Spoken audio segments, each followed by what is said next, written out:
Welcome to This Explainer. Today we're unlocking something pretty incredible, a timeless masterpiece that holds the ultimate step-by-step blueprint for bouncing back from absolutely anything. We're looking at Rudyard Kipling's iconic poem, If. But listen, we're not doing a stuffy literature class here. No, we are treating this piece exactly like what it really is, a hardcore, tactical survival manual for the modern mind. Let's just jump right in.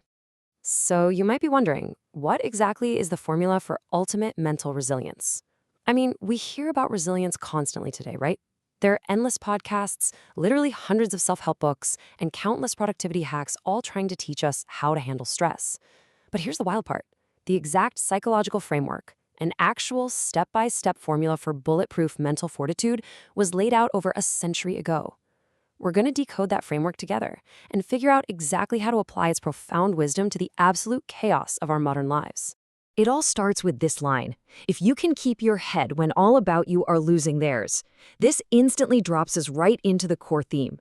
Notice how it doesn't say if you can fix the chaos. It just says keep your head.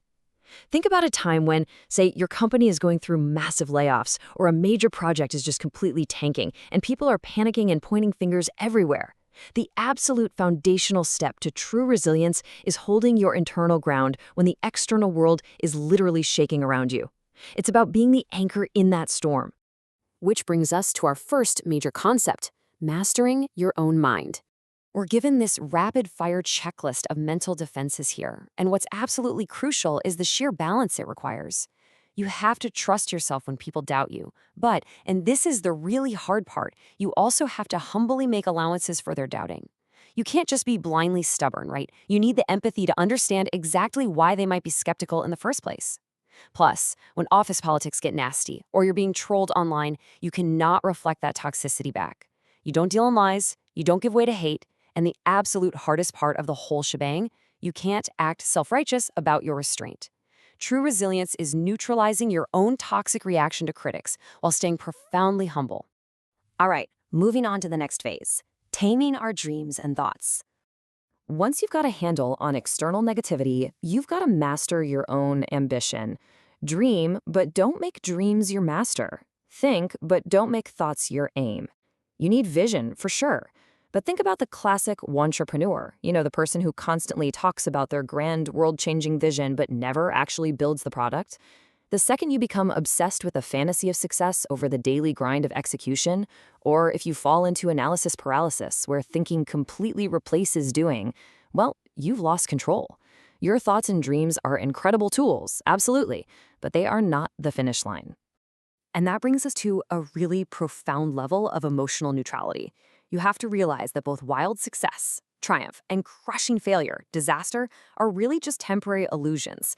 The text literally calls them imposters. So why is this so vital? Well, think about a modern career. If you let a massive promotion or a viral success go to your head, you get arrogant, you get sloppy.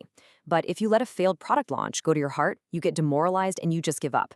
Treating these imposters identically keeps your ego completely in check. It allows you to simply execute the next right action, totally regardless of yesterday's outcome.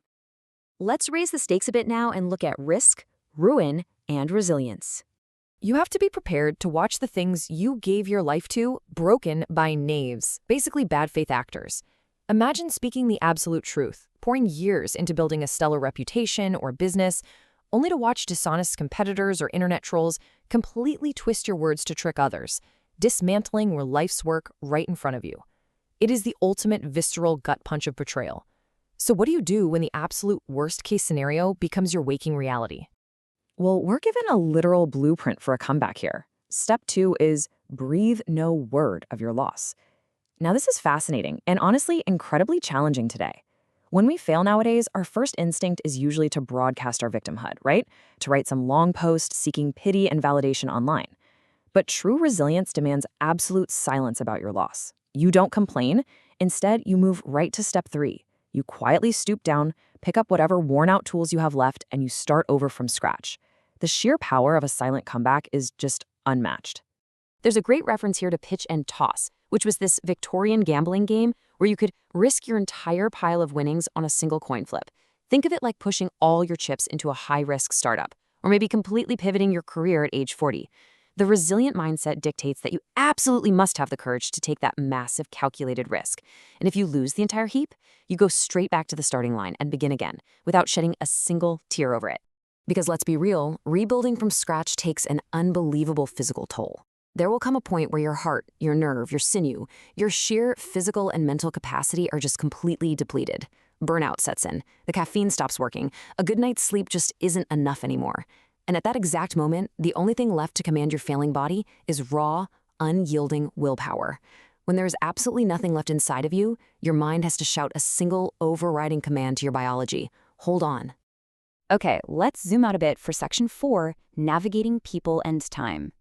If you've mastered your internal state and your capacity to rebuild, how do you actually handle society? Well, the goal here is a brilliant social balancing act.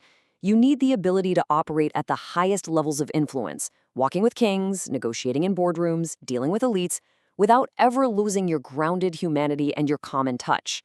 But on the flip side, you also must be able to mix with the everyday crowds without having your personal virtues corrupted by mob mentality or peer pressure. If all men count with you, but none too much. This right here is an absolute masterclass in boundary setting and emotional independence. You respect everyone, you collaborate with everyone, but you depend on absolutely no one for your core identity.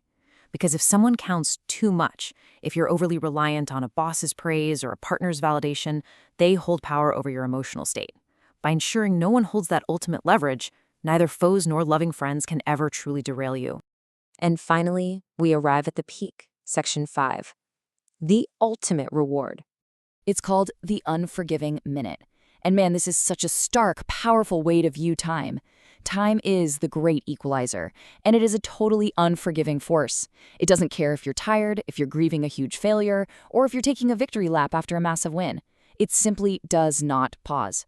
It is completely indifferent to our struggles, just ticking away relentlessly, waiting for us to extract value from it. So how do we extract that value? By filling that unforgiving minute with exactly 60 seconds worth of distance run. Not 40 seconds of execution and 20 seconds of doom scrolling, not 50 seconds of focused work and 10 seconds of complaining about how hard it is. It demands eradicating the fluff. It requires zero waste, zero hesitation, and total absolute exertion in every single moment you are given. And if you can do all of that, if you can execute all these seemingly impossible balances of mind, emotion, and action, the payoff is absolute. Yours is the earth and everything that's in it. Now, that's not about owning physical property. It's about absolute self-mastery. You literally become immune to the highs and lows of the world. It is the achievement of ultimate maturity, basically crossing the threshold into becoming a truly complete human being. As we wrap up this explainer, I want to leave you with a bit of a challenge. The blueprint for resiliency is laid out perfectly. The rules for mastering your mind, absorbing ruin, and bouncing back are right in front of you. But the clock never stops. The unforgiving minute is ticking right now. So how will you fill your next 60 seconds?